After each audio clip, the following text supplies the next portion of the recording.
All right, then, joining us now, Democratic Congressman Steve Cohen of Tennessee. He is on the Judiciary Committee, which has the responsibility for drafting articles of impeachment. Congressman, you just heard what the president had to say. Would you like to respond? The president doesn't understand the government, the Constitution, and democracy. He doesn't understand that impeachment is specifically in the Constitution, and it's up to the House of Representatives to determine whether or not to impeach, and it has nothing to do with the president.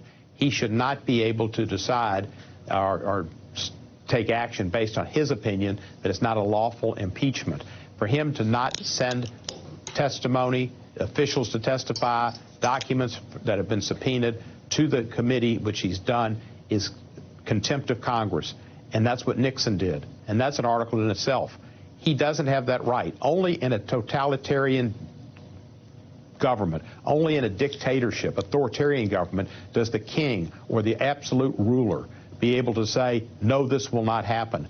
We have equal and separate branches of government, and the Article I powers of Congress include impeachment to see to it that the president does not get out of line and can serve the people of the United States in the capacity of which the founding fathers designed him to do so, and to engage in abusing his power to work with his own political instincts and political benefits to try to leverage congressionally mandated, appropriated bipartisan aid to an ally who's fighting off aggression from Russia, our enemy, is illegal and impeachable discussion conduct. Well, he's not alone. One of those equal but separate branches of government is Congress.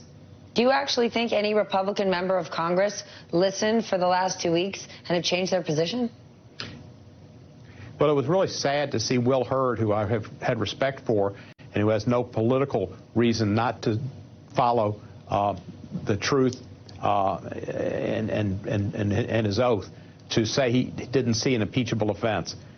There's impeachable offense all over the conduct. I get that. The Intelligence Committee has done a great job. I get that that's how you see it, and clearly there's so much evidence, and you're sad about Will Hurd's position.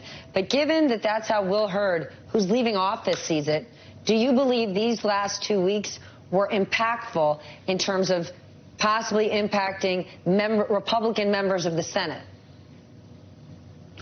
I don't think so. I think it might have impacted. There may be one Republican House member who might vote to impeach, and there might be a couple of senators who are in danger.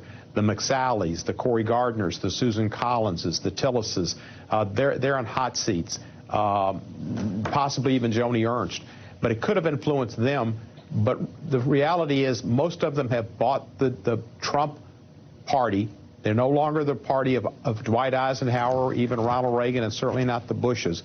And they are totally attached to Trump and will do whatever they can to support him. And when they do things not for the basis of the benefit of their country or even their party, but of an individual, a cult figure who's taken over their party, that's scary to America, because that's authoritarianism happening.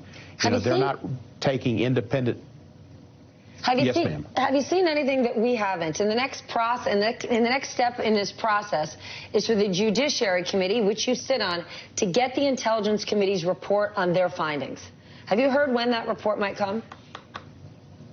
Well, I suspect we'll have it when we return on December the 3rd, although I can't speak to the lot of information to be sifted through, but they'll have a week and a half to do it, and I think we'll have it probably around the 3rd. All right. Well, we certainly look forward to hearing whatever is in it. Congressman, thank you so much for joining me today. You're welcome, Stephanie. Always nice to be with you. Thanks.